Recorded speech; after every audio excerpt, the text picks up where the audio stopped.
Pinball, Pong, Frogger, Donkey Kong, Pac-Man, Miss Pac-Man, Mortal Kombat, Street Fighter.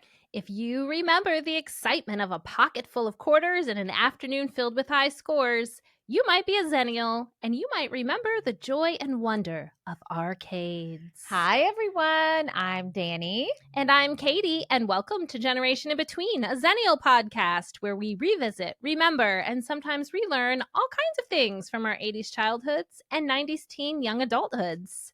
And today, everyone, you may have guessed, we're going to be talking about an amazing piece of 80s and 90s nostalgia, the arcade, and all the history that comes with it. And FYI, it goes way back, and I spent lots and lots of hours digging into the depths of the interwebs for the history. But before we get going on all of that, Katie, we got to circle back on two things. Okay. All right, first thing. How is your word of the year going? Oh, gosh. I know. What the heck was it? So Put me there's on the the answer. No. Well, one of yours was growth. Growth was for the podcast. Oh, So I would say that's going well. yeah, that's Let's going touch well. base on Okay. that because we've been doing much more video content, which was a big part of our growth, and much more stuff on YouTube. Yeah. Last time I checked, our YouTube was up to 18 subscribers. Hey, which thanks, we guys. were at like 6 or 7 when the year turned. So doubled our growth. So we are getting there. Strictly percentages, we're doing great. We're doing great. Mine was... What was mine? Okay, well, I gotta think about it. I know it had something to do with like legacy, but then I said it was going to be something different. So your What was answer yours? is you don't even remember what the word is. I don't remember the so word. it's going good. Going well, mine great. was intentional. Okay. Yeah, laughing is correct Why? because I'm failing. So the journal you gave me, that was so cute. So cute. I love that journal. You're supposed to write in it every week. Mm-hmm. One time a week. Do once. you know how many entries I have? I'm gonna say one because you maybe did some around the new year. I actually have 2. That's it, guys. That's awesome. But you know what it did? It made me realize whatever. I'm not really a journaler, and that is okay. Mhm. So if I feel like doing it on a Sunday, then I'll do it. If I don't, that's fine. But also I have got to get my life together with focusing. I texted you earlier this week. I was like, dang, I don't know. I said the squirrels and the rave in my brain or something. Like, yeah, it was something about squirrels and a and rave. you were like, and... what? No, I mean, I get it. I understood. She's like, what what's you meant. wrong? I was like, literally, I can't focus on anything. It's been bad. So the intentional has been not good. I remembered my word. Okay. What is it? It's sorry, it's not a funny word. Breakthrough. Oh, that's breakthrough. Right. Yes. So that's in like all aspects. But I think we talked about that on a bonus. So our regular listeners might not know any of these. Oh. It was a bonus episode. No. Mm-hmm. Oh, well, anyways. So let's fill you in real quick. We picked a word of the year instead of resolutions. Right. We picked a word of the year. For each individual and then for the podcast as a whole. So my word was intentional. Katie's was, now we know, breakthrough. And then podcast was growth. So are you breaking through? I don't know. I think I'm so busy breaking through that, like, yeah. Right now, the action of everything in my life, all the momentum is really like making it hard to reflect. Yeah. So I don't know. Maybe in a couple months I'll know. We are recording, you guys, on a Saturday at 3:50 p.m., which is such a weird time for us to be recording. But literally, it's the only time we could do it this week. Mm-hmm. And I was even late because one of my kids is 6, and I was waiting to see when my husband was going to be home because my other kid's at your house. So, is he? Yeah, I didn't even know that. I was like, because Kate's like, bye. I was like, where are you going? And he said he was going to your house. And then I was like, okay. And then I was like, oh no, because Troy's not here. And Cooper was sound asleep because he's not feeling good. And so I was late. And then we were chatting. And so anyway, we're even late getting started. So you have been very busy. I have But you are breaking through. So your word's going well. Yeah. So yes, by this time next week, we'll almost be opening Yeah. Beetlejuice Jr. at my Rock studio, on. which we've done a few other productions. For new listeners or people who don't know me personally, I opened a wide scale studio. I taught private voice lessons for years, but like on a wider scale, we're going to do classes, we're going to have camps, we're going to do productions. March 1st last year. Yeah. So 11 months ago Not even a ish. year. And now we have 2 locations. We've done several productions, but our first, I guess you could say kind of like a main stage, but for youth, because Yeah. we're on like a really big stage with the lights and the sound, and the 700 seat theater opens and closes in the same weekend, next weekend. So I just, that alone, I'm like, man, not that there's, my thing is, I don't think main stage 700 seat theater type theater is any like better than smaller theater or anything Oh, like yeah. that. No, It's no. just different. Yeah. So being able to kind of have all these different things in there is cool. Yeah. I have been writing a little bit this week, which is Good. great. Yeah, you haven't Like done I that in a bit. haven't had a lot of time for that. I don't think any of them listen to this show. We won't get into it, but my regular job is not going so great Yeah. because of everything else I'm doing. Well, you've got a lot of things Yeah. and a big family. Also, So, outside of like, my that's what stuff, I'm my saying. Like, family you got a has a lot of lot. things on your plate plus your Yeah. job, and your job is not one that is like, you know, it's hard because you're remote, but it's easier, but then it's also harder too, Yeah. right? Yeah. It's a lot of Zoom meetings Yeah. and things like that, which is okay Right. because I don't have to be in a physical office, but it's just, it's, the job itself is changing a little Yeah. too. So the demands of that plus the demands of everything else I'm doing, but I don't know if any of you listeners have ever been in this spot where you see that new thing you're going to and you know that's the thing you should be doing, but realistically you can't Yeah. let go of the other thing yet, the whether that's a job or a relationship or housing or whatever. And that's where I'm at with my work right now. Like I can't really not do my other job yet, but eventually that's probably going to be the case. Yeah. So I'm doing this weird in between. It's actually a good time to write. You're at an in between. I'm at an in Hello. between. On theme. And then the podcast too. I feel like we've had so many great new fans coming through, lots Yeah. of downloads lately. So I feel like that's a breakthrough too. Yeah. And growth.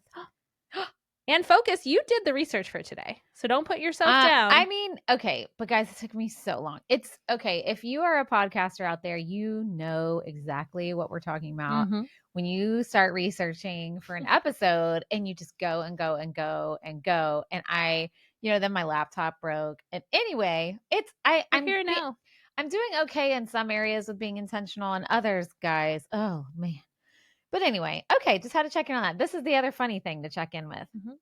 So if y'all listened to our Book of Questions episode, our last question we ended with was the one about the stranger. Did you ask Brant? No. Oh, you didn't? I didn't. Okay. Well, when I We'll asked Troy, follow up next time. it made me think of something funny that we did not address in case we did not tell people that we were married. You and I both have like husbands. Right. Because that would matter if you're listening to it and you don't realize we're in these long-term relationships. Good point. Because this was Troy's answer. I asked him, like, okay, if you were sitting next to, I don't remember the question, I don't have it with me, but it was like, if you were sitting next to an average looking stranger on an airplane, they offered you $30,000 for an evening of sex, would you do it? Not even a breath. He said, no, I'm married. Oh. And I was like, well, like that's, we didn't like, I was like, oh, well, yeah, but like, I mean, I think we both mentioned our spouses in our answer. We did. We did say that would have some sort of weight in it. And I was like, and he started to like walk away. Like, I mean, it was like, I'm done. No it was discussion. so funny because that is so like how him and I are. Like, he's such like a logical, like black and white, like, obviously not. There's no room for stretching there. Like, no. But then I said, well, what if I said, okay, do it. Like, what if I was okay with it? He's like, no, like he was kind of like he me. couldn't do it. Yeah. Yeah. He was kind of like I was. Like, I think we're just, you're meant to be together. We're just the way we are. I will ask my husband. Okay, and we'll have it on the next episode. Yeah. I will ask him. If you need to text me and be like, ask Brand about the stranger on the plane. Yeah. You might have to remind I me. know. But So I we'll just will. put it that Troy and I are just boring monogamous people. Yeah, And that's just the way we are. And that's okay. And I that's think Katie okay. and Brant are like, hey, we want to pay. We got a lot of kids and we're going to do what it needs to do. Money, money, money, baby. I mean, and look, I wish I was a little more like not that way so I could Nah. maybe broaden my mind. But no, sorry guys. I'm just this way I am. I'm like, what are those animals that like mate for life? Is it elephants? They like Maybe. pick a partner and they like mate for Probably. till the That other one seems like dies. something elephants would do. Penguins That's too. me. That's Troy and I are penguins. There What you can go. we do? You guys are penguins. We know that one for sure. So You let's go with know. that. I mean, 22 years. That's a long time I've been Yeah, with him. there's a So reason. anyway, so I realized, oh yeah, we probably should have said in case somebody was listening for the first time they didn't know we were married because Yeah. that does make a difference. We probably right at the start said before we answer Yeah. this, let's just Yeah. like set up the scene. Because But if you now would we've have got asked it. me that when I was 25, oh no, I Yeah. was married then. I was like, weren't you married? 22. Was I dating Troy then? No, I was 23. So when I was 22, I probably would have been like, oh yeah, whatever. Yeah, of course. Okay. All right. So we ready? Yeah, let's go arcades. All right, Katie. All right, so I'm gonna actually put you on the spot for a minute. I know you're not a big gamer, No. but you have been to an arcade. Yes. We have video of you in an arcade. So recently, I've been to an arcade. Okay, so tell people in case aliens are listening and they don't know what an arcade is. Tell people what an arcade is. Okay. In simple terms. An arcade is a collection of a bunch of different individual units of games. So it can be video games. Some of them are physical things, like I'm thinking of like the basketballs that you throw in the hoop or skee ball. And then some of it's just all video screens.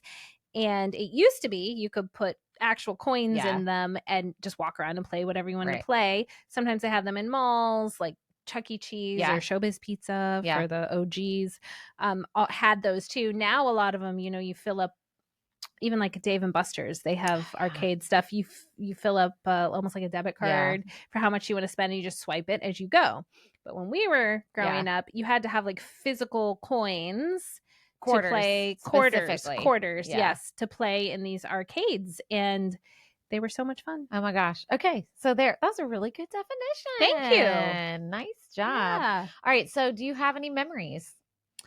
I was trying to think about this when we had the video of me in the arcade.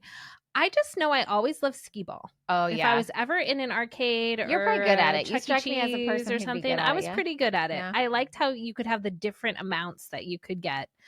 So I always loved skee ball. I remember a pizza place, like an independent pizza place where I grew up, and I went to a birthday party there for somebody once and just like had the best time and asked my parents to take me to that arcade for like a year. Yeah. Because I had so much fun. And our mall had one too. Yeah. And I remember going on like vacation somewhere, and there was a hotel that had a pretty big one. Those are like my main memories. Yeah. Yeah. We had one. I think I've talked about it on the pod before about the one in our mall was called Jolly Time Arcade. Oh, right. Yeah. And, it was interesting when I started thinking about it because I remember it changing over the years because when it started in the 80s, when it opened, it was just all quarter like machines. And I think it was mostly video games. If any Slidell peeps are out there that remember in North Shore Mall, shout out to me because I don't remember. But then they started getting like the skee ball, and then they started having like prizes, right? So that became a thing. Like it used to be, you just played to play or to have the cred of a high score. Right. You put your initials in, right? But then I remember like you could win like crappy prizes, Yeah. And I feel like that takes away the joy of just playing for playing. And but we also had one in our skating rink. Yep, there's one at the skating rink here. Oh, I love that. The old style skating rink, and you use quarters. Oh, nice. It's not a swipe card. I need to go there. A field trip. We got to do that. But this is like how logically brained some of my children are. I went there with my 4th grader recently for a skate night for her school, and she brought some money for the arcade because she wanted this certain prize. And on the way there, she's like, actually, it's X amount of tickets, whatever. She's doing the math, and she's like, I'll just go buy the prize I want. Right. So that's what she did. I know, isn't that funny? And then she did go play some games, but she wasn't worried about the tickets or whatever. She was just like, oh, if it's this amount, then X amount, then I have $5, so I can get 5 of these. And she just walked up to the person. She's like, "Can I just like pay for them?" And the person's like, "Sure." See, capitalism ruins telling everything, you. guys. Even Telling you. arcades, and you'll see. We'll talk about that. We also, like you said, Pizza Place. We also had like a few in like local restaurants. I remember we had a Godfather's Pizza. Did y'all have one of those? Yes. Yeah. I loved Godfathers. Yep. We had some arcade games in there, and then we had like a soda shop where you would go. And they had the sit down like Pac-Man. Do you know? Remember, like where you could sit down and you played it like on the table. I don't remember that. If I showed you Sounds a fun picture, you know what though. I'm I talking bet about. I would know. Yeah. Like, and Pizza Hut's had them too, where you could sit down and like the table was the video game, like the game, and the controllers were underneath, and you would play it while you were eating. It's so crazy to think That about is now. awesome. But I remember, and it was Pac-Man usually. That's what you could find. Yeah. Anyway, okay, so we got those memories. So now that you're sitting in that fresh land, we're gonna go in the Wayback Machine because Let's do it. the history of the arcades begins way before the 80s, everyone. So we're gonna go way back to the end of the 19th century. Oh, okay. Okay. So by the end of that century, the novelty of phonographs, kinetoscopes, and mutoscopes. What the heck is that? Okay, they're just all devices where you could hear sounds, and see moving pictures. Okay. They were put out like in Midway Exposition, stuff like that. People would charge. They were kind of losing their luster. Like they weren't that exciting anymore because people would be like, I already seen that. I already heard that. They were kind of being shown in these midways. It was not exciting anymore. So then there came these amusement arcades. That's what they were called. Okay. So the arcade word goes way back. And in the amusement arcades, they had things like, ready for this? Coin operated peep show machines. What? I don't know. I didn't dig into the depths of that. Shooting galleries, grip and strength testers. Have you seen those? I've seen those. Yeah. Stationary bikes. Yes. Okay. And slot machines in some areas. They also had machines that dispense fortunes, like in the movie Big. Remember that? Yeah. And candy. And you could do all these things for as little as a penny. So the amusement arcade idea came about a long time ago. But then something cool happened. The first pinball game was made. And I did not realize pinball was this old, but it was created by a man named David Gottlieb. You got to be an inventor with a name like Gottlieb. David Gottlieb, inventor. I know. In 1931, and it was called Baffle Ball. Now, can you see my picture? Yeah. Okay. So it wasn't exactly like the pinball that we know. There were no flippers. You know, the little buttons you press on the side that like hit the ball. There were no flippers. We'll get to that later. So what happened was players would launch the ball, and then they would tilt and kind of bump the machine to avoid like static nails that were in the machine. They were like as barriers. And they would try to get it to a scoring pocket. So I don't know if you can see those little circles. They were like little scoring pockets. Okay. Kind of like pinball that we know, but also kind of like skee ball. Yeah, it's kind of both. Yeah. So there's a little bit of interesting history that goes with pinball machines. So Gottlieb and Company was founded in 1927 in Chicago, where most of these big amusement companies were based. There was ABT Manufacturing, Bally, remember that name, Williams, and Midway. So do any of those names sound familiar to you in regards to gaming? I mean, Bally's, Las Vegas. Correct. Yeah. Correct. So actually, Bally and others originally made most of their money manufacturing slot machines. Okay. So Bally's been around a long time. So the coin operated amusement industry actually had its roots in gambling. And that's actually related to pinball machines because when they were invented, there were all these debates on whether they were considered a game of skill or a game of chance. Because if it was a game of chance, that's considered a gambling device. Okay. All right. So there were actually some early pinball machines that would give you money, like if you won, like slot machines, but didn't last long because they wanted to kind of distance themselves from that. And this all is important. I'm not just telling you, this is going to matter in a second. Because in 1942, there was a mayor in New York City whose name was Fiorello LaGuardia. Yes, that LaGuardia. Okay. All right. Sounds familiar. Yes. He actually banned pinball in New York. And not only did he ban it, oh no, he ordered police to make prohibition-style pinball raids a top priority. Pinball raids. Pinball raids. Is this when you could make money from pinball? Yeah, so you could. Okay. I mean, they were pretty popular. There was debate about them, but they were pretty popular at this time. So, but again, like I said, there was this big debate on, are they gambling machines or are they not gambling machines? I Mm-hmm. don't know.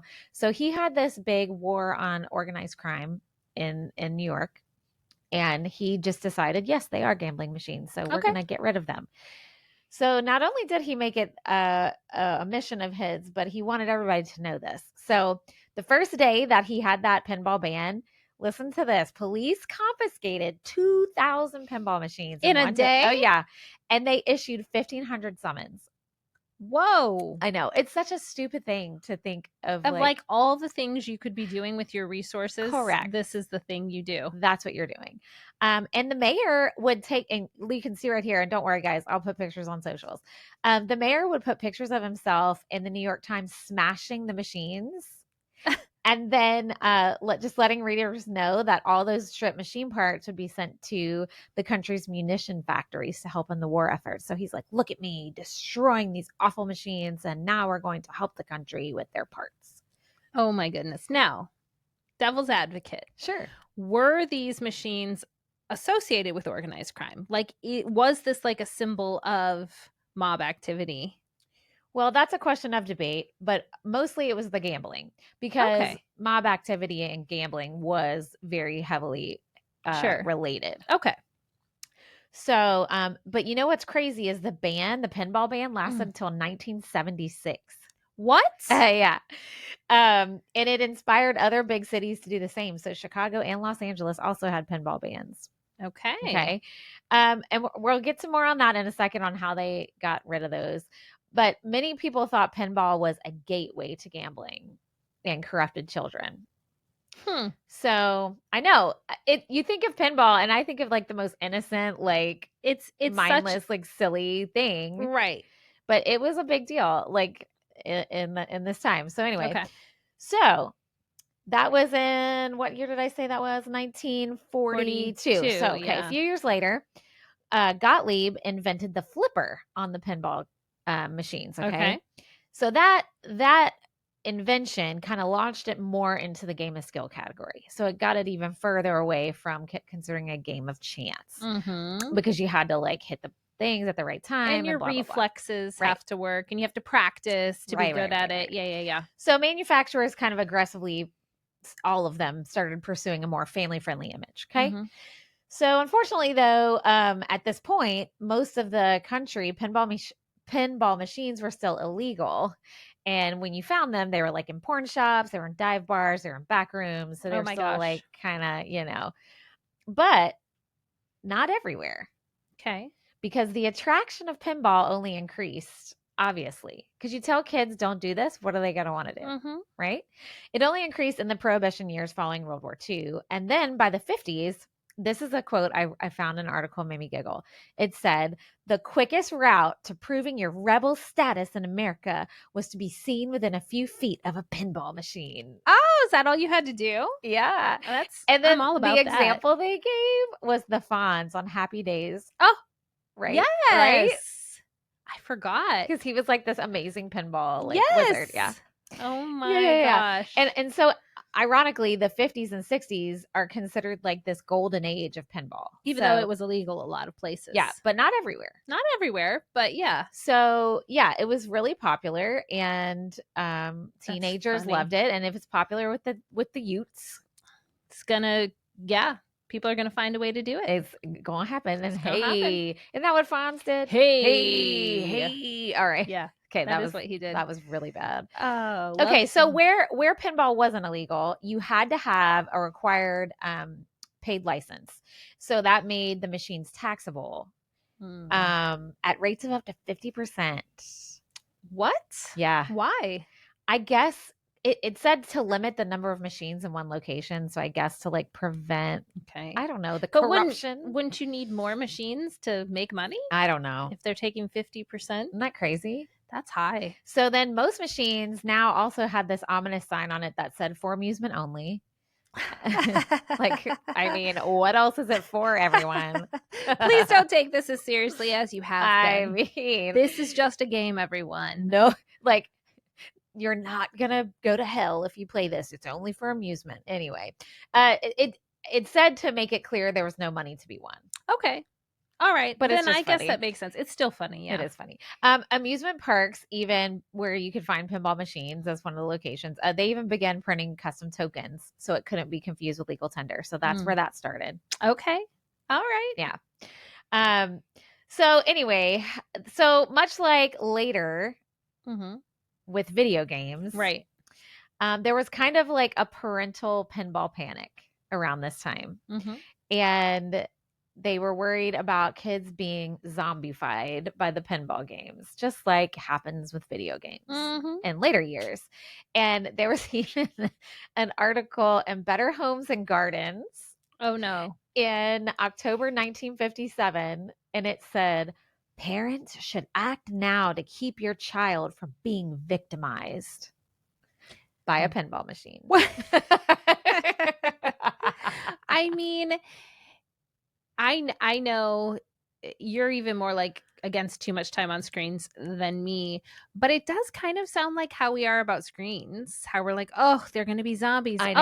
Oh, there's going to be the worst thing ever. I know. And it's sort of like in 50 years or 100 years, are people going to be like, remember when parents would limit screen time and like thought it was like the worst thing? I don't know.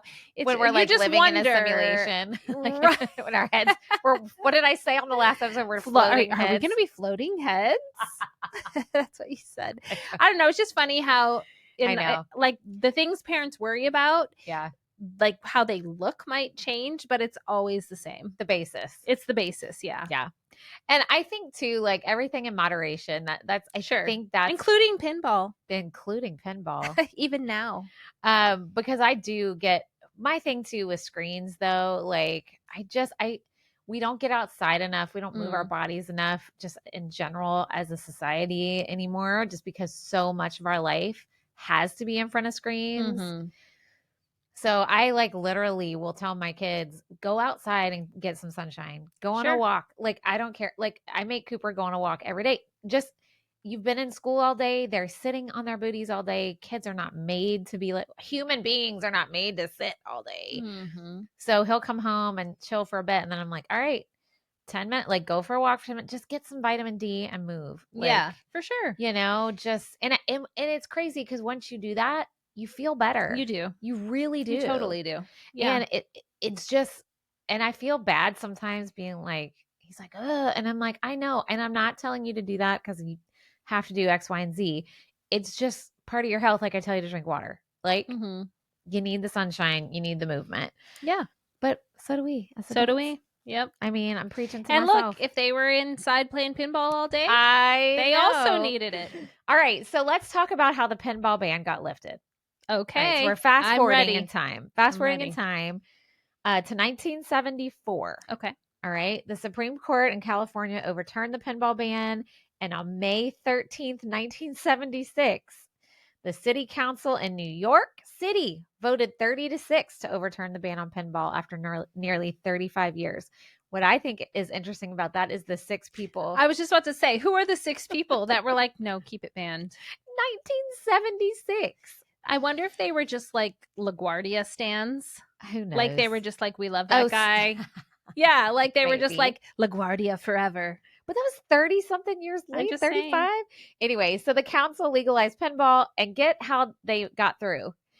They had a demonstration by a man named Roger Sharp, who was then considered to be the world's best pinball player, demonstrating with expertise. It was indeed a game of skill, forever and ever, period, dot. Oh man, I would have loved to be there for that. Is that not? So they must have brought us in a pinball machine. So who's lobbying behind that? I don't know. Who's bringing in this guy? My research only goes so far. I'm just saying, like, rhetorically. I know. We won't know the answer to this. Right. But immediately my brain goes to, it was banned for 30 years. What group was pushing to have this overturned so hard that they brought in this expert? I'm just curious. I wonder who that would have been. It was Bally's, I bet. I bet it was them. It may have been, because they come back in a minute. Okay.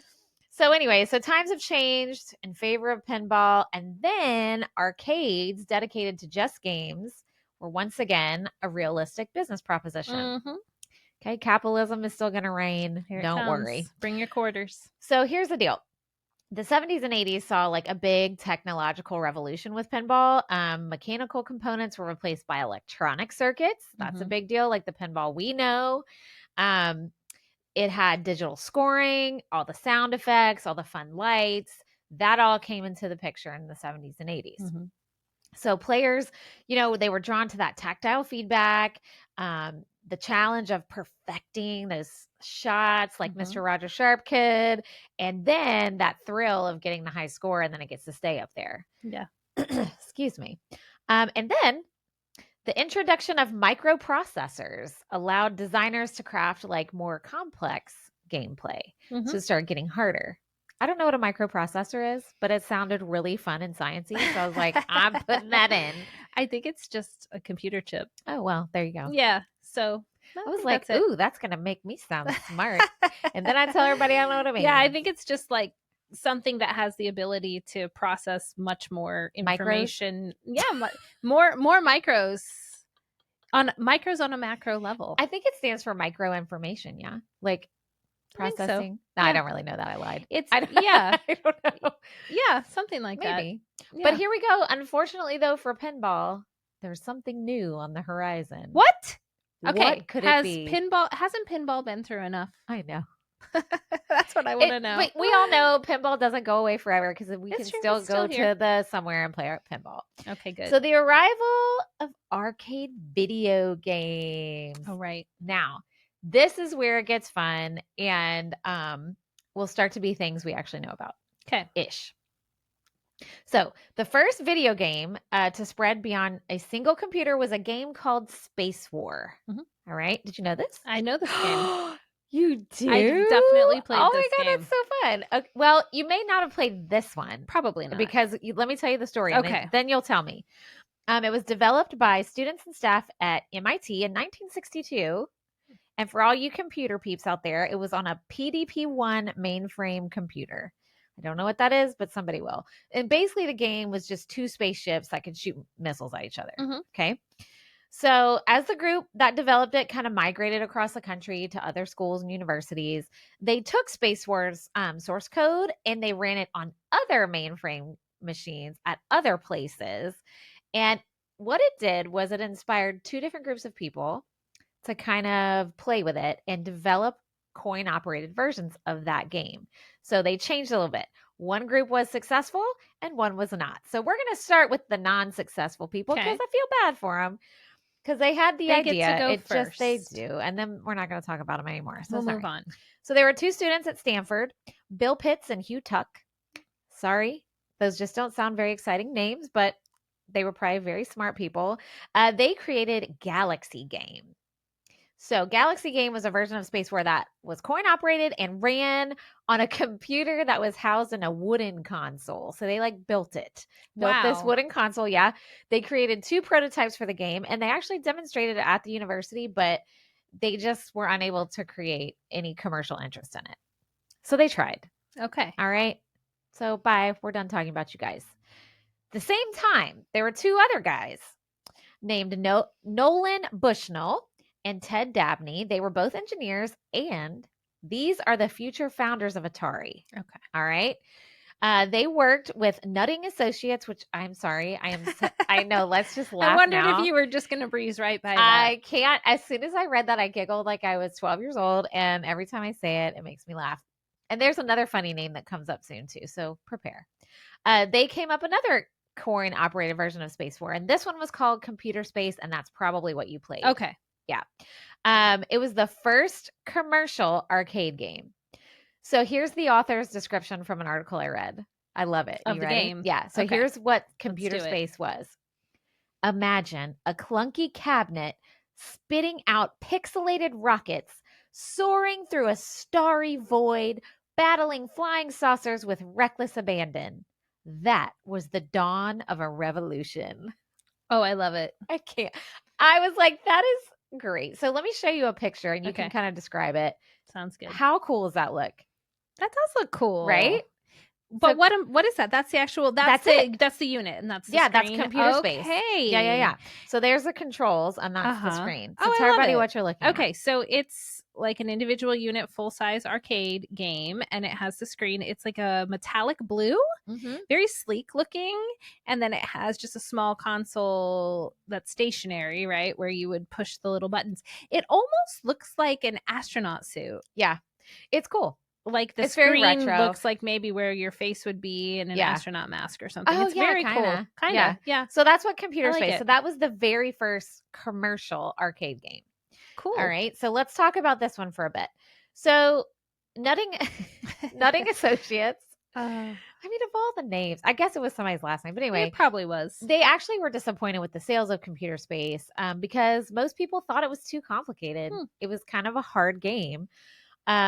So Dabney and Bushnell left and they formed their own company. Do you see this? It says Syzygy, and I'm going to spell this for you guys. It's Syzygy. Syzygy. Yeah, Syzygy. That's right. Which reminded me of Jim because she's like, show's over, Synergy. Oh, I was like, why?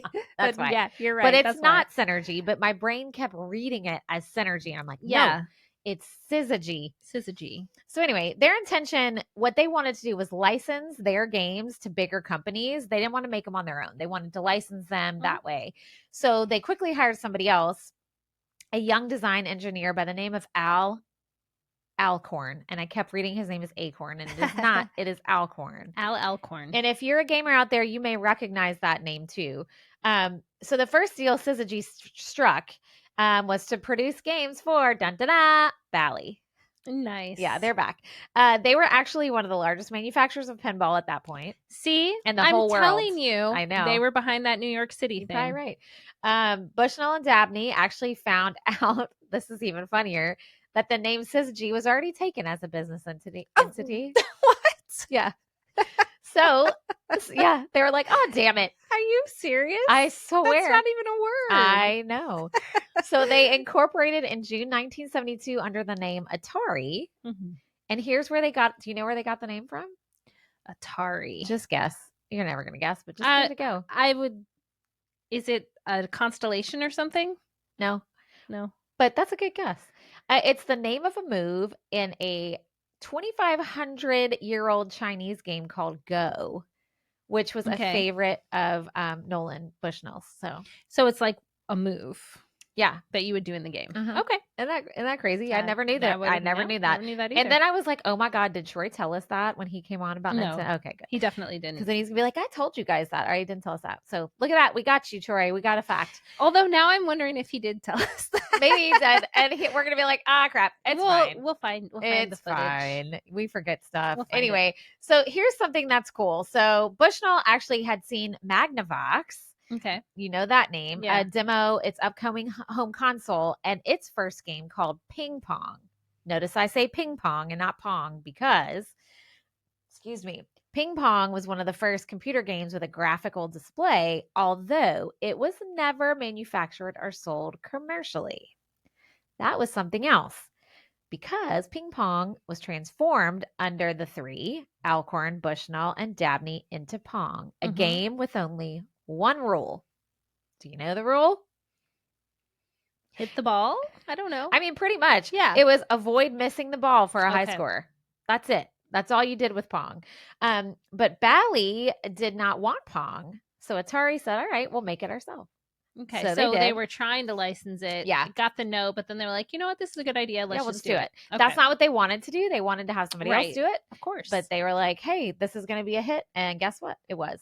So this is kind of fun. Pong actually had a demo trial run at Andy Cap's Tavern in San Jose, California in August 1972. And it was super well received. People loved it. Obviously. It's fun. I mean, I could see that as like a bar game too. Oh, for real. And that's why they put it in Andy Cap's Tavern. Yeah, Andy Cap. Good job there. Good thinking. Good job. Way to go, guys. Way to go. You got a good plan going. So Pong actually was first released in limited numbers in 1972 in November.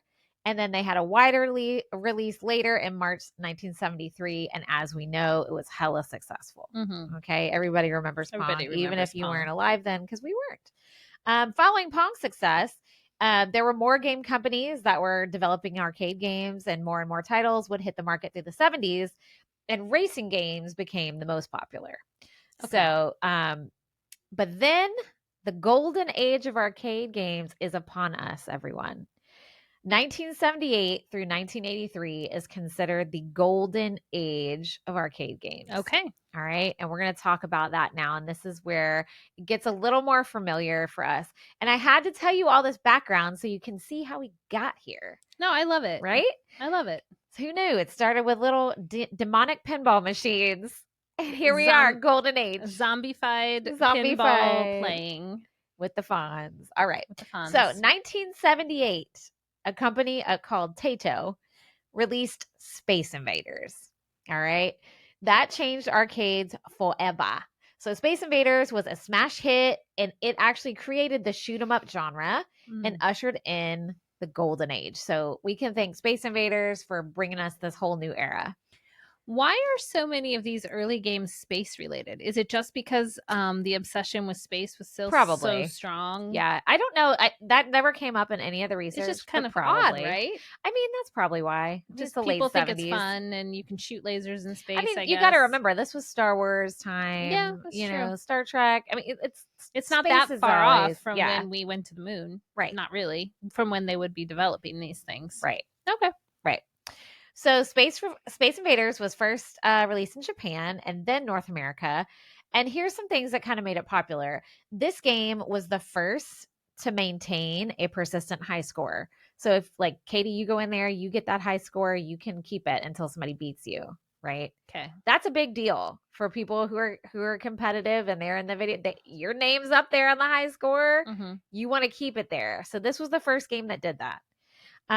It also used an interactive audio system that increased with the pace of the game. So it would get louder as you were going faster. Oh. Yeah. I didn't know that. I didn't know that either. And then, like, as you were going, as you were increasing in the game, it also was getting harder, right? Mm-hmm. Every level was harder. And which seems like such a simple concept, but they were the first ones to do this. Mm-hmm. So many arcade games since then also have been based on the multiple life, progressively difficult level paradigm that this game established. Yeah. So, which is cool. Which we kind of just like take for granted now. We're just like, yeah, all games are like that. Yeah. So you can see a picture. You've probably seen Space Invaders somewhere. I mean, if you grew up when we did, you've seen Space Invaders. You played Space Invaders on something. Yes. Right. And basically it's just you're shooting aliens, right? Yeah. Mm-hmm. Yeah, you're shooting aliens. I was trying to remember. So, okay, so some of the most popular arcade games of all time were released during this golden age, which is why it's called the golden age. And not only were some of the most popular games of all time released, a lot of them were like pioneers of certain kinds of gaming. So we'll talk about that in a second. So let me just tell you, Pac-Man came out during this time. We're going to talk a little bit more about him in a minute. Centipede, Donkey Kong, Frogger, Rally X, Asteroids, Galaxian. I just said that wrong. Sorry, Troy. Berserk and Tetris, among billions of others, but there's just some. Many new arcade companies such as Namco, Nintendo, Konami, Sega, and Atari also entered the market. And that kind of paved the way for modern gaming that we have today, which, listen back to our 2-part Nintendo episode because Troy talks a little more about all that. So arcades got even more popular at this time because of the construction boom of shopping malls in the 70s and 80s. Like you mentioned, your mall had an arcade. My mall had an arcade. A lot of arcades opened in malls and later became part of bowling alleys and skating rinks. Yep. And then they started becoming standalone facilities. So they were just being built and built and built and built and built with this construction boom. And by the early 80s, video games were a cultural phenomenon and arcades had kind of transformed again. And now they were calling them video arcades. Right. And according to Play Meter magazine, and when I accidentally typed that before, I put Play Peter, and I'm like, oh, that'd be a whole different mag. Yes, whole different one. And by 1981, there were approximately 24,000 full arcades, 24,000 Dang. in our country, with thousands more non-arcade locations like in restaurants, but Mhm. even gas stations and like dentist offices. And as soon as I read that, I remember my dentist office growing up had some arcade games in it, That is crazy. right? Yeah. My dentist also had a mascot that would come, Oh. and I have a picture of it.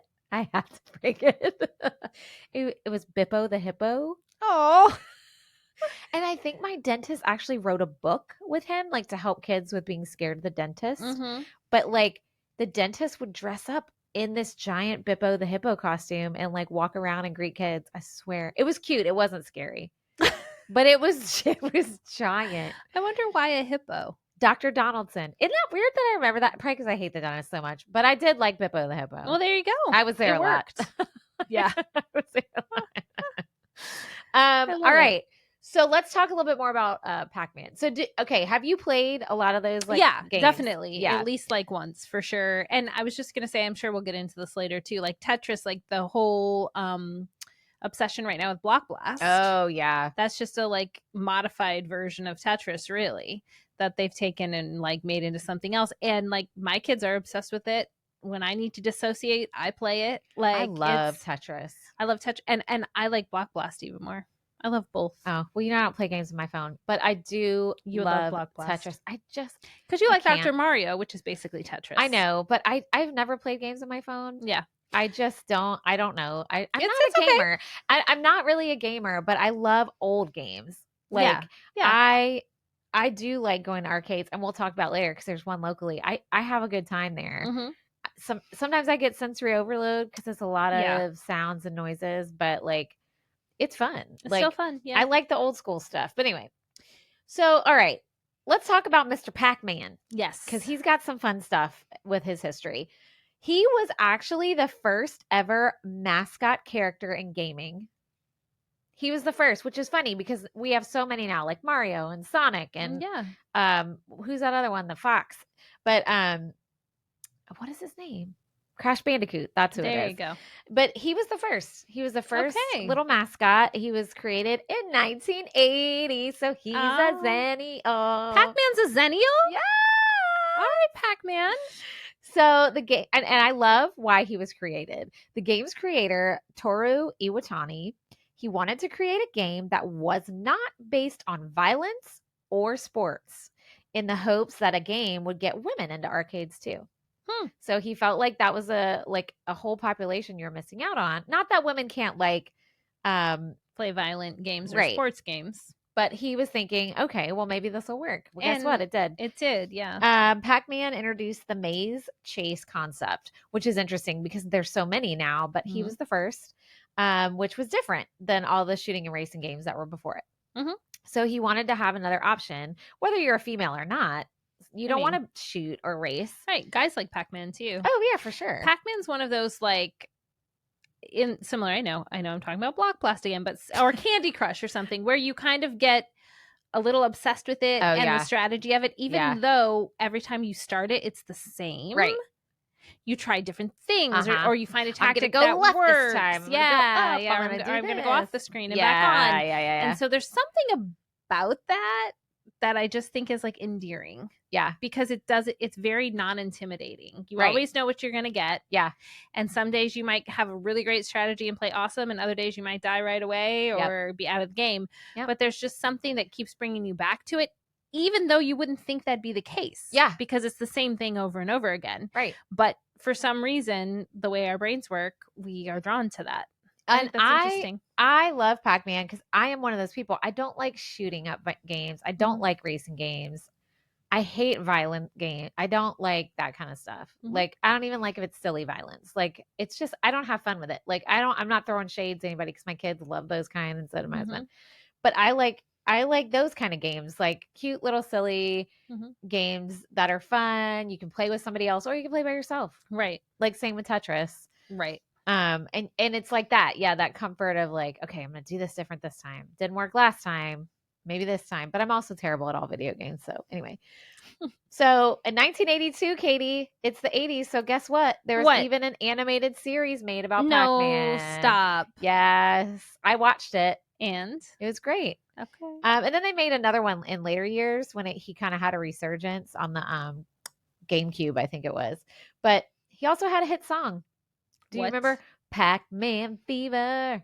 No. Oh, you have to look it up. Maybe we should put a sound clip in Yeah, maybe we at will. later times. If we don't end up doing that, then Look it up. just Google it. But Yeah. that's how it sounds. So it was a big deal. It came out I don't think I wrote the year. Oops. But Buckner and Garcia, that's who is that it was by. I don't Okay. know. I don't know who that is, but Yeah. that's cool. I don't know if they were one hit wonder, but yeah. So that makes sense. In the 80s, you're a popular video game mascot. And you're so the first. Therefore, Yeah. you have an animated series and a song. 80s capitalism. I love it. Let's go. So here are some other firsts during the golden age. So Donkey Kong came out, and this introduced the platformer genre, which is sometimes called jump and run games. In this case, it's climbing. Like in Donkey Kong, you're climbing and running and jumping. Scramble came out in 1981. This was the first side-scrolling shooter game where the player views the action from the side and the screen scrolls from left to right. Yeah. Okay. So that was the first, which is funny to think about this because these are all games that we just now are just normal, but these were the first. So this is like a big deal. There was a lot of innovation happening in gaming. Pole Position came out in 1982. This introduced 16-bit graphics to the arcade, and it actually was one of the most popular racing games ever. Wow. Yeah, I've never seen this one. Me either. So I need to look it up. And then this is a fun little 80s circle around. Dragon's Lair came out in 1983, and this was the first game to use cell animated video. And you should look it up and see. It's super fun and super cool. And I think that we even saw an OG one of these somewhere, and I can't remember if it was locally or somewhere else, and it was really neat. But the art in it was by renowned animator Don Bluth, who worked on The Secret of Nymph, An American Tail, All Dogs Go to Heaven, The Land Before Time, and Anastasia. Dang. So if you can think of those movies in that kind of animation style, that's exactly what you see in Dragon's Lair. And it's really neat. It was really cool concept. So definitely look it up. And if you ever see Dragon's Lair, play it because it's really neat. So that was kind of the golden age of video games. But just because the golden age ends doesn't mean the popularity of arcade games ends. Sure. Right? It's just a lot happened in that time that was like super innovative and super historically important to this piece of history. So the end of the golden age happened, and you can kind of guess why this started occurring. What are some guesses you have? Well, there were at-home consoles. Yeah. So you didn't have to go out to play. I think just in general, more things vying for the time, particularly of young people. Just like more things they could go do or even do at home. Yeah, you're right. There were a few factors. Home consoles was one. Walter Day commented in 1982 there were too many arcades for what was needed. So it's kind of an oversaturated market. Okay. Plus, I mean, players started requiring novelty and new games, which means the older games had to be replaced, which was expensive. And, game manufacturers were designing newer games to be harder, but then that caused less skilled mainstream players to be kind of turned away. And so it's like this whole conundrum of things. But there was also this increased pressure on potential harmful effects of video games. Oh, yes. Should have known that would come on kiddos. So the U.S. Surgeon General, C. Everett Koop, which he has some stuff. Well, we're not going to go into all that today. In 1982, in November 1982, he was talking about the potential addiction of video games by young children. And then many cities and towns placed limits or bans on arcades. Which I was surprised that happened in 1982. I remember it happening later, and you'll remember why. So that was another factor. Then, like you said, the rising popularity of home consoles. That started like, why would you go spend money to play an arcade when you could just do it at your house? Right. And so there was kind of a lull for a few years, but by 1986, there was a comeback. then it went back down, and then it kind of went back and forth until a big event happened in 1991. There was a game that came out. Okay. This is an arcade game or a console? Okay, arcade game. There was an arcade game that was released that brought the arcade boom back and changed the arcade in a different way. Do you want to guess what it was? It's got to be 91. Yeah, 91. It's not. I don't know. Okay. I should have done some music. Dang. Do, do, do, do, do, do. The Mario Brothers. No. I just meant like while you were guessing. Oh, I was like, that's what I almost guessed. Yeah, Mario came out way before That's what I thought. Way before that. Okay, I totally confused you. My bad. All right, 1991, Capcom released Street Fighter 2. Okay, it was a trick question because you never would have guessed Street Fighter 2, but I was thinking you might guess like a fighting game. Yeah. It kind of rocked the arcade world on its axis. So the OG Street Fighter came out in 1987. That introduced the format of two players being able to challenge each other. Have you ever played Street Fighter? I've never. I know what it looks like. Okay, but I've never played it. Street Fighter 2 introduced more modern elements.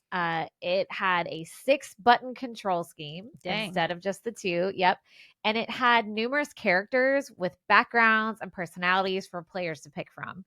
So, which happens in all games now, but they were the first ones to kind of have like this big on a grand scale.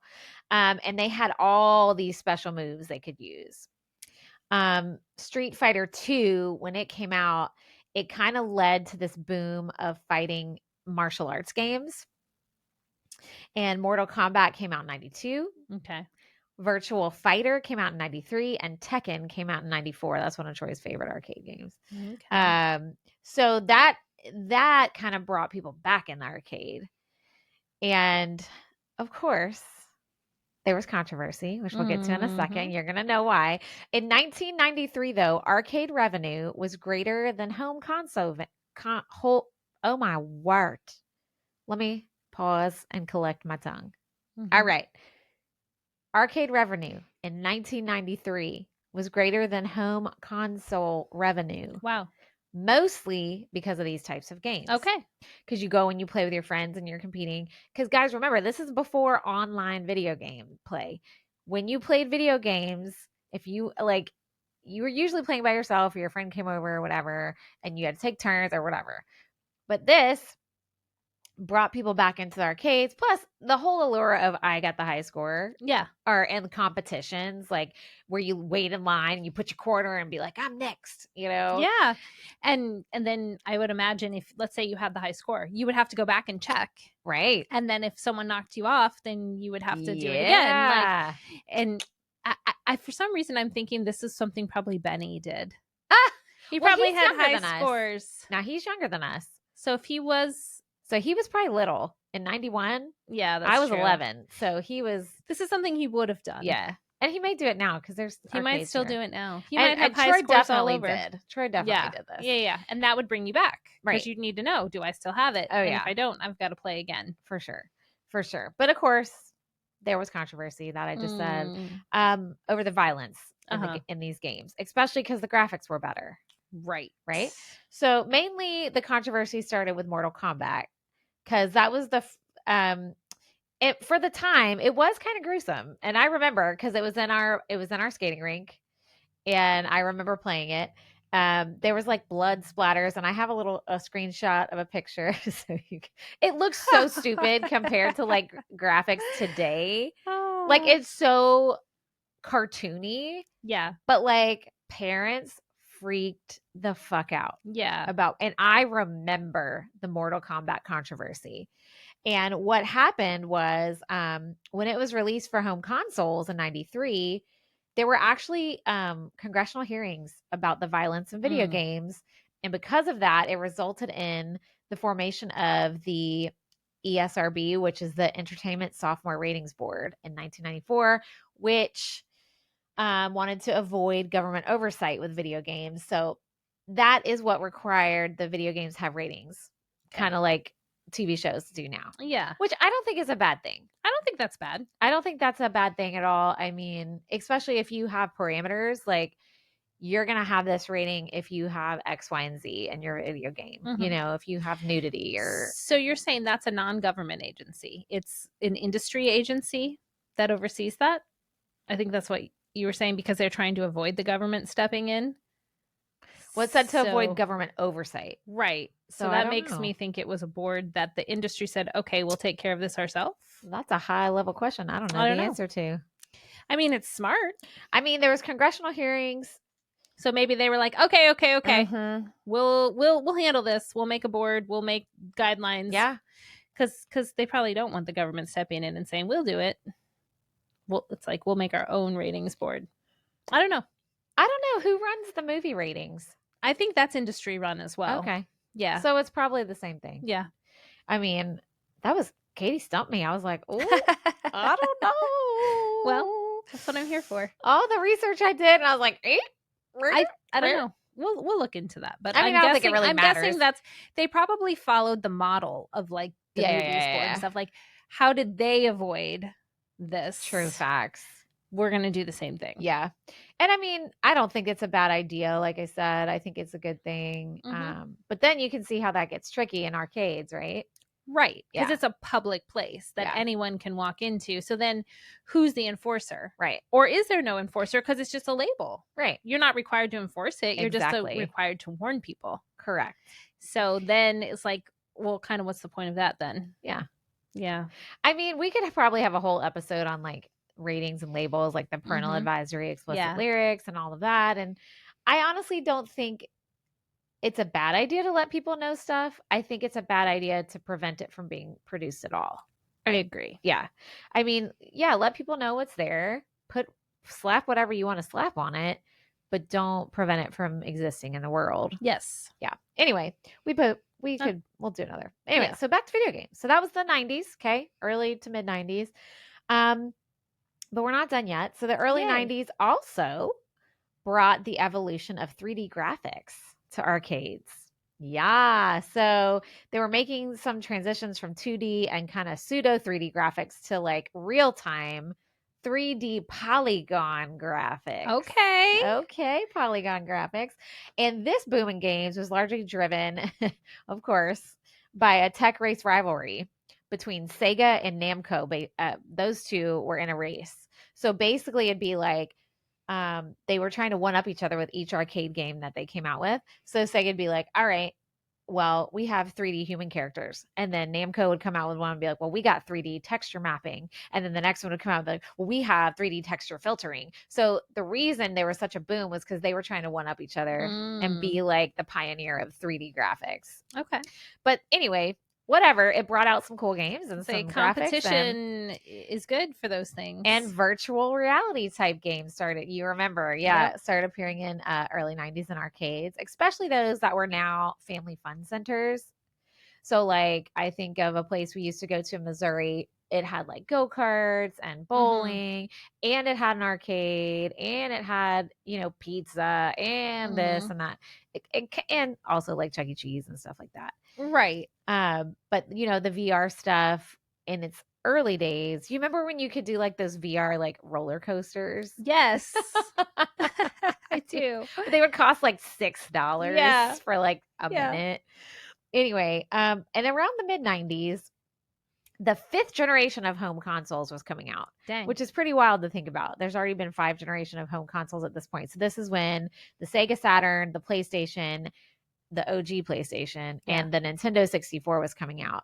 They started having 3D true graphics as well. So they also had better sound. And then for their 2D graphics, they were just getting better and better. So that's becoming a competition for the arcade games, for arcades in general. And because of this, during the late 90s, womp, womp, womp, arcade video games declined, and console games overtook arcade games for the first time around 1997. So they had a good run. I mean, I thought it happened a lot earlier than 97. Yeah. Me too. I know. Because we're past that 5th generation of home consoles, and arcade games are still like being reiterated and improved, and new ones are still coming out. Yeah. Right. Which wouldn't be happening if they weren't still popular and making money. Yeah. So until the late 90s, though, arcade video game market still had a larger market than consoles. Okay. So it was the late 90s before home consoles started winning that race. But then something else happened in the late 90s. Do you know what came out? Whole different type of game. Once I say it, you're going to be like, dang it. I have no idea. Okay. It would probably make our knees hurt if we tried to play it right now. What? Hello? All right. In 1997, Konami began releasing a number of music-based games that use unique peripherals to control the game in time to music. Oh, yeah. All right.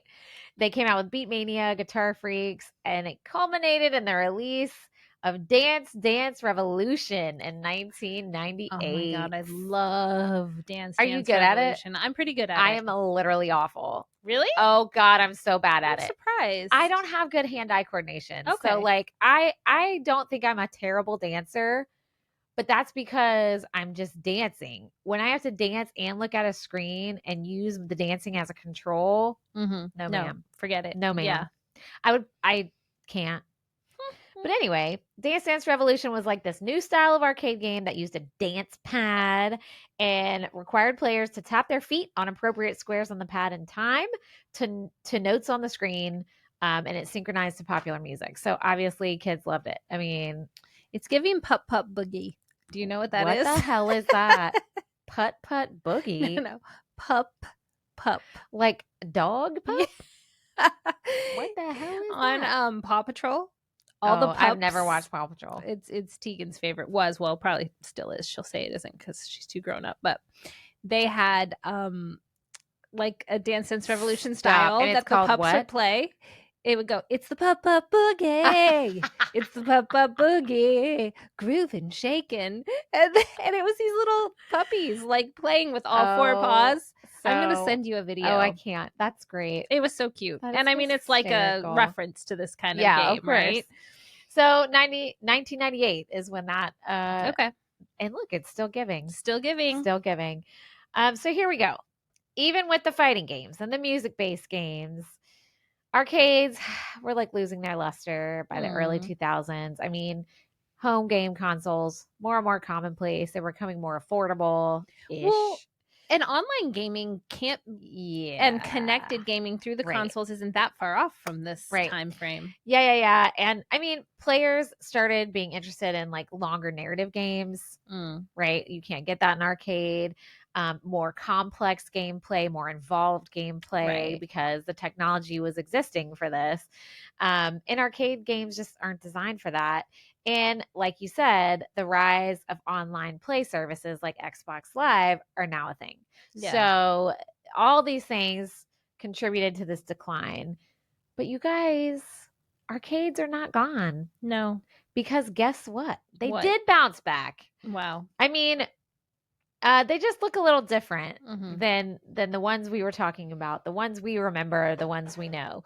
So we'll talk a little bit about modern day arcades now. So we made it through the 2000s. There is a whole bunch of other history, but I was like, I gotta stop there. You gotta draw the line because somewhere. Now we're gonna talk about modern day. And honestly, like the late 90s, that's kind of where it's not relevant to us anymore. So true.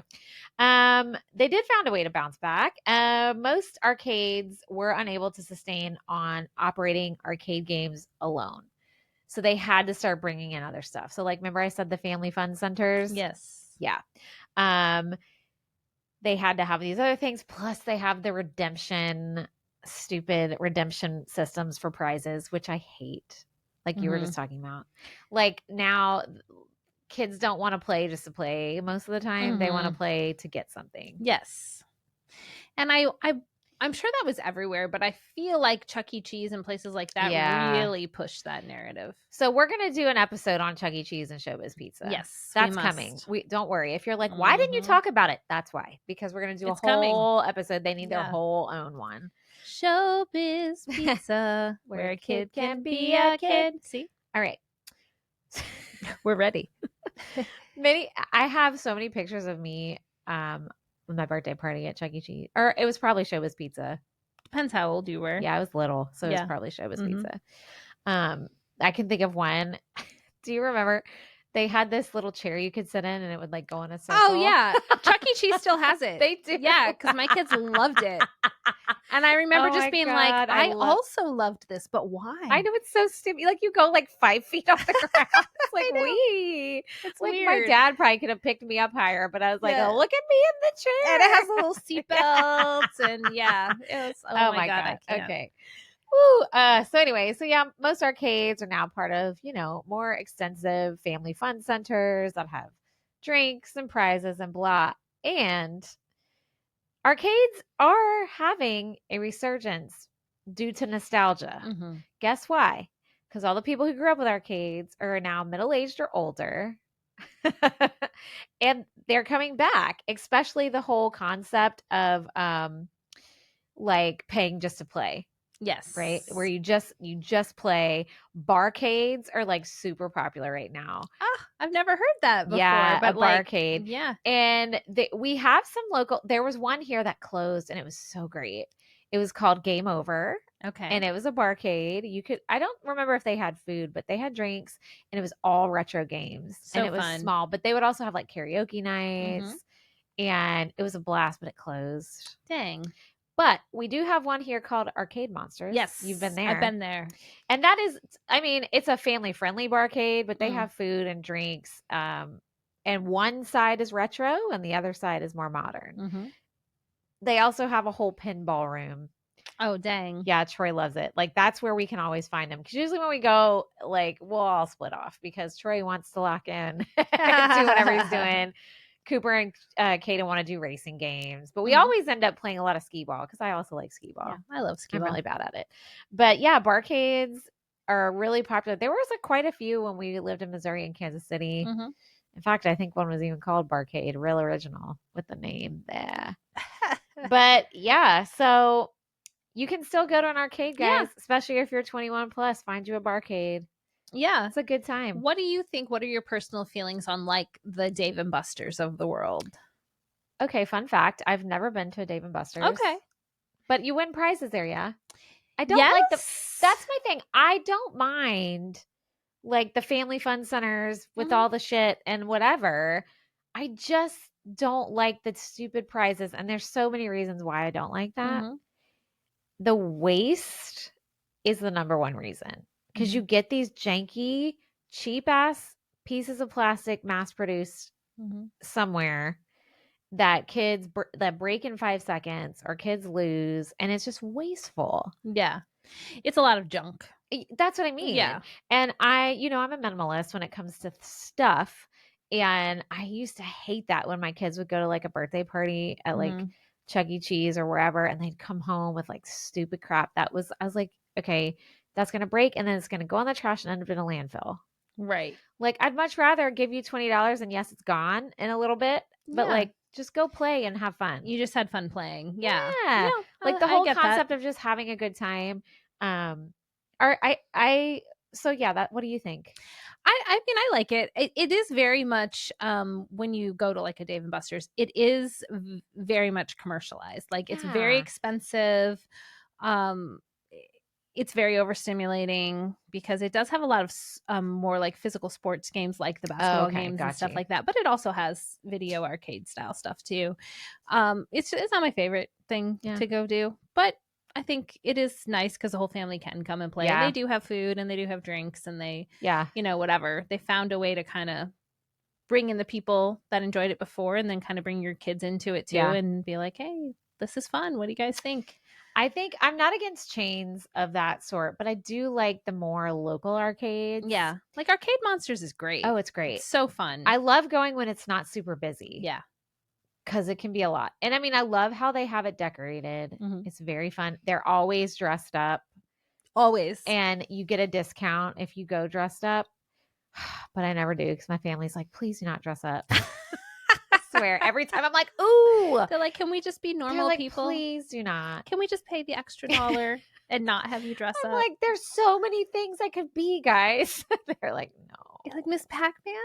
Like, They won't let me, but they no. do. So if you're local and you haven't been, check them out. It's huge. Mhm. It's huge. It's big. Or find one near you. Just Or Google find one near local you. arcade or local barcade, and I bet you'll find one. Oh, you have to be tricky in Florida because I didn't realize that they also call like gambling places arcades. Really? Yeah, you know that? Uh-uh. Because you'll see the signs for them places, and it'll say like arcade, and I'm like, oh, look at all these arcades. And Troy's like, no, that's like slot machines slots. and stuff. That's weird. Yeah, I don't like that. I don't know what that is. Something with laws, and I'm sure it's just like you're allowed to call like it that, like so video poker and like yeah. Weird. I don't think of those as arcade games. I know. Strange. But anyway, hello, roots in gambling. I mean, yeah. I mean, it's all related. I guess if there's any way you make money off it, and there is an element of chance, I guess that is gambling. Yeah. But if there's an element of chance, but there's no way you'll make money, right? That's not gambling. That's just you being like, I'm going to spend money to have fun, right? Which is no different than like any other activity where you would spend money to have fun, right? I don't know. Anyway, okay. Well, that was a long episode. That was awesome. Yes, I loved it. But anyway, we can't end our episode without 2 trivia questions. Oh yeah, you better grab them because last time my butt nearly knocked the entire setup over. What if I would have fallen out of my chair? I was actually wondering if that might happen, but it didn't. Is this right? Did I do 80s last time? Doesn't matter. I'll do 90s, you do 80s. All right, so since we're talking about 80s and 90s, I will do 80s first. Guys, just if you're new here, at the end of every episode, play along with us. We do 1 trivia question from our like totally 80s pop culture trivia game and hella 90s pop culture trivia game. So 1 of each. Today I'm doing 80s for Katie. Okay. And here we go. I'm ready. I don't want to do pictures. I know. I was thinking I want to find one that's not a picture. Okay. This is a good one. Katie, what color is She-Ra's cape? Ooh. She-Ra. It's gotta be green. No. No, it's red. Oh. You can see it now, yes? Let me but there's no picture. No. Yeah, I can see it now. Yeah. I wasn't a huge She-Ra fan. What? I mean, I don't dislike her. I had She-Ra and her. Oh, She's right. She's animated. But I mean, you could have played with the toy. Oh, wait. The YouTubers got to see that face. Oh, wait. Never mind. Toys. Okay. Who am I talking to? Here we go. I've got 90s. All right. It's a 90s spelling bee. Great. Just spell the name. Oh. We'll give you 2 tries. Janine Garofalo. All right. Her name is so hard because I always say it. I used to say it wrong. Is it G? I mean, not G. Erase. Erase. It's Jea.